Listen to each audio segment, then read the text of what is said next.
You ever hear a single guitar note and feel your whole body stop? That's what happens when David Gilmour plays. He doesn't scream for your attention. He doesn't race through riffs. He just bends a string, and suddenly the world leans in. For more than 50 years, his sound has slowed down time. Not because he's the fastest, not because he's the loudest, but because nobody else sounds like him. Nobody ever will. When the band leaned into darkness, he gave it light. When everything fractured, he held the melody together. And even after the storm ended, he still had something left to say.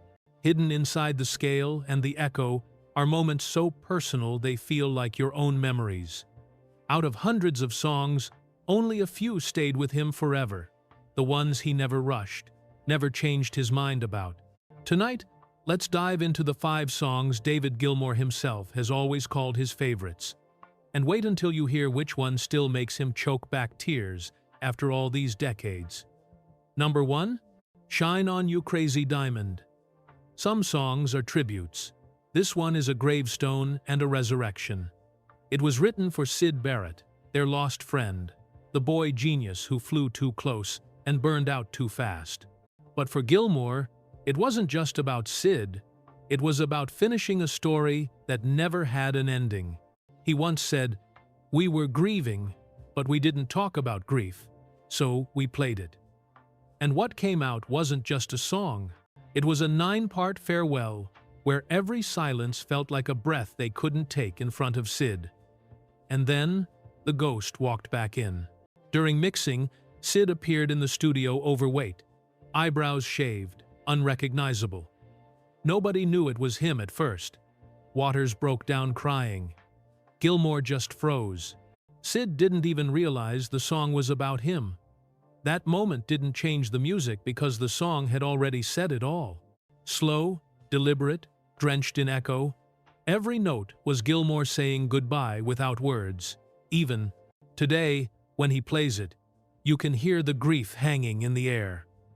Number 2 is the one he calls the peak of our creative power. Comfortably Numb. Other solos are written. This one was felt. Built on conflict, born out of a band tearing apart and captured in a single take.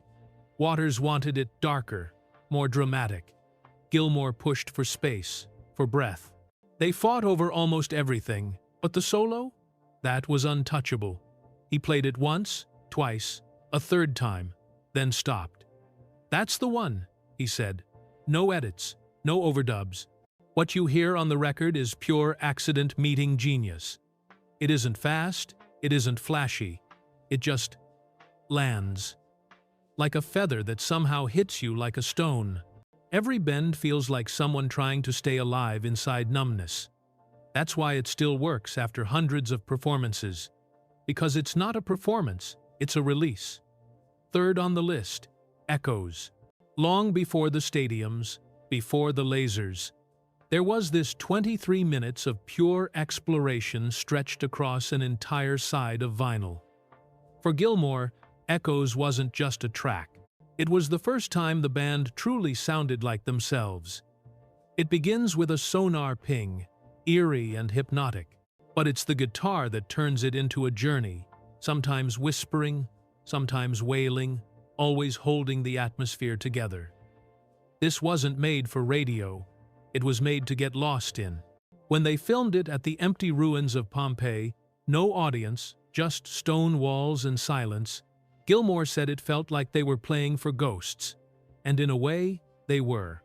That's why he still calls it one of the only Floyd songs he's fully proud of.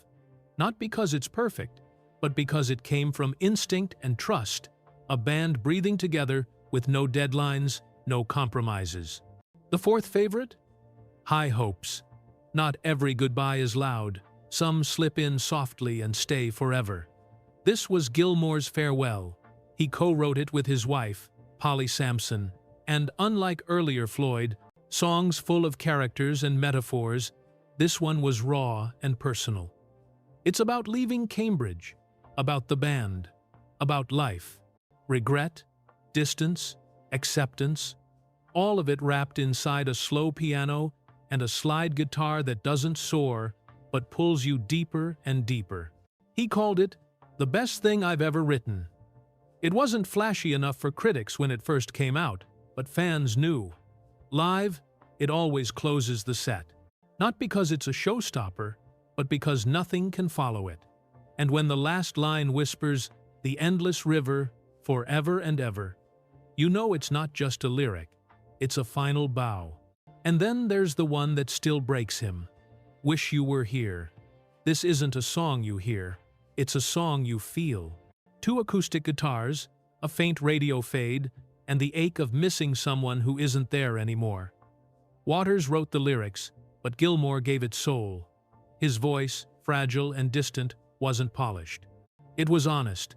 They recorded it in the middle of the night, lights low, everything quiet. And you can hear that fragility in every breath.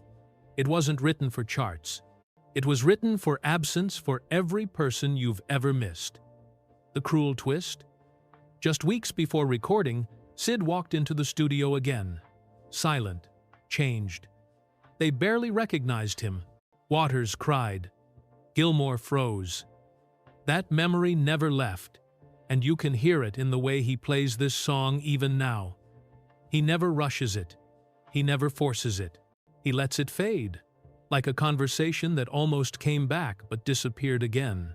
These 5 songs aren't just music. They're the diary entries Gilmour never wrote, pieces of him he let escape only through the guitar. Some songs are hits because of charts. These survived because they mattered, because they meant something real. So tell me, what track do you think almost made his list but didn't? Drop your answer in the comments, and if you want more deep dives into the songs that defined generations, hit like, subscribe, and stay tuned. Because in this world, greatness doesn't shout. It whispers through a guitar string.